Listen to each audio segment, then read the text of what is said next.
உலகமெல்லாம் பெற்றெடுத்த தலைவியாகிய அபிராமி அன்னையின் திரு மார்பகங்களை தாமரை மொட்டு என்கிறார்கள். கருணை ததும்பி நிற்கும் முதிர்ந்த கண்களை மருட்சி மிக்க மான் கண்கள் என்கிறார்கள். முடிவில்லாதவள் என்றெல்லாம் பக்தர்கள் கூறுகின்றார்கள். இவை எல்லாமே மாறுபட்ட கூற்றுகள்.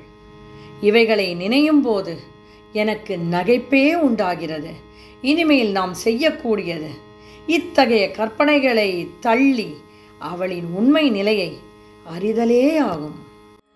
நகையே இகிழ்ந்த ஞானமெல்லாம் பெற்ற நாயகிக்கு முகையே முகிழ்முலை மானே முதுகண் முடிவில் அந்த வகையே பிறவியும் வம்பே மலைமகள் என்பது நாமிகையே இவள் தன் தகைமையை நாடி விரும்புவதே.